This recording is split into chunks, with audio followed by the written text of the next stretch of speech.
that was like the weirdest explanation of the film ever.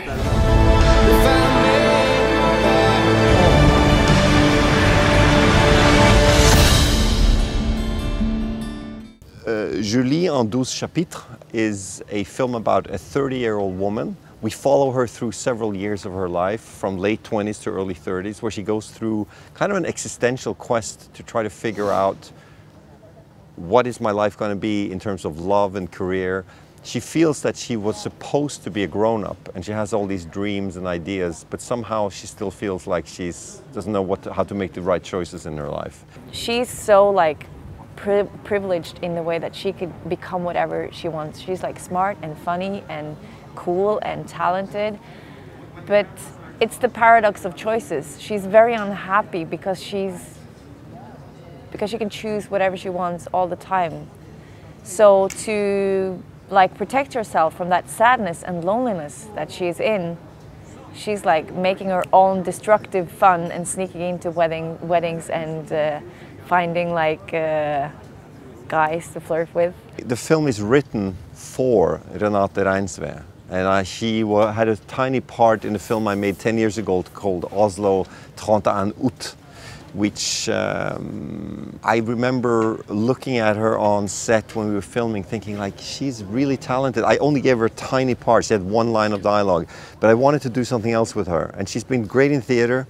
She never had like a lead part in a feature film, so I wrote this for her. When I filmed Oslo 31st of August, it's like it's the smallest part. I have one line. It's like, let's go to the party. Yeah, you know. And but he needed this special light, so I had to be there for 9 days, and it was like a party scene. So we had so much fun. And I remember like Joachim and Anders saying, "Oh, you have to play something like a lead someday. You have to," which I was like, okay, if it happens. But I don't know. Oslo is very small, so we would meet here and there, and just we would always be very aligned in, I don't know, questions about love, and we would both be in relationships that wasn't really working. But in the same way, we would meet here and there and be in kind of the same patterns and the same dynamics as we usually did, and we had like great conversation about like why is that happening, and he's very like Freudian, and we talked a lot about like the psychology of that. What happens? Why does this happen to us? And I don't know. We had a lot of the same questions, and he'd seen some theater I'd done and some like humor shows. I think there was the contrast that he wanted that character to have, the tragedy and drama and the fun and lightness. So I think it was all of that combined. Renate has the ability to both be very dramatic and very close and reveal herself to the camera, but she's also very funny. She's got a great sense of physical humor, and I think I learned a lot from that. You know, working with her, I was able to mix between comedy and tragedy in a specific way because of her ability. The way she feels quite like lonely in not being able to find out where she belongs. I think I can relate to that, and also like making her own destructive fun, like doing all the wrong stuff just because she can't make anything right. I think I can connect to that, and yeah, being really confused about everything. It's but she's also like happy and fun, and I hope I am too. Julie is asked by some friends whether she wants to take some magic mushrooms, and she wants to be kind of cool, so she takes a lot, and she trips out. And you gotta, as a filmmaker, I'm then allowed to go into her subconscious and to see and feel layers of her personality that we can have fun with in the movie, without it being about dialogue. You can kind of follow a stream of consciousness into her subconscious, where she's dealing with her father, with the image of body, aging, all this stuff.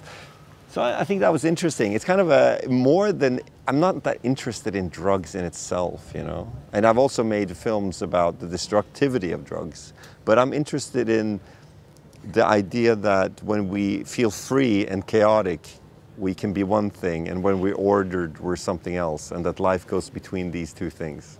Because of this kind of scene, I can experiment and do things that are not quite conventional, which is what I like in movies. Generally, I do it regardless. I often have dream sequences or voiceovers. This film is consisting of several chapters, almost like a literary idea. Because of that framework, I can be very free to make different styles within one movie. In Julie, en 12 chapitres, we tried to start with also thinking that we had a genre. We tried the romantic comedy. You know, we love George Cukor or Erich Romer, you know, like. But then it changes into something else. And I think the same with Thelma. When we did that, we said, well, let's make a kind of horror, supernatural thriller type film. But then it turned into kind of a drama and a human story as well. So we always try because it's fun, it triggers new ideas, but then you end up doing something else maybe. And I think that's how I like to work. I'm not a purist. You know, I haven't made a Western yet. If I do, it'll probably be something else. I think his philosophy of making a movie is the same. It felt like it was this group of friends in Oslo 31st of August, felt like this group of friends making a movie. So it was so much fun, but it also tapped into a lot of like existential deep themes. And I feel that he is the same. And that is like even more impressive than him changing, because it's, I don't know, it's a hard business. You get so many pressures from everywhere. So he has worked so hard to keep his values and his way of making a movie. He's kept that sacred for all those years. So, and of course, if you make another movie and another movie, it's more pressure. People have higher expectations of you. But he's kept like, it was so much fun, and it was like this group of friends, again, making a movie. Yeah, we had a great time. We live in a time with very strong opinions at the moment. Everyone feels, it's almost like a blessing to know what you feel and think and mean. And I don't know what I feel and think and mean all the time. I'm quite confused about many things. I'm very curious. I like to talk, I like to listen, I like to debate things. I think a big subject that you're pointing at is the complexity of free speech and how that can be political, but it also needs to be generous. And times change, and the context means something. And something with one intention will suddenly appear with a different intention. This is a big subject. So as an artist, I don't need to have just one opinion. I can explore the complexity of it, and that's my job. My job is not to make like a pamphlet and say, this is exactly how it is. I'm ambivalent. And to bring the audience into ambivalence is interesting.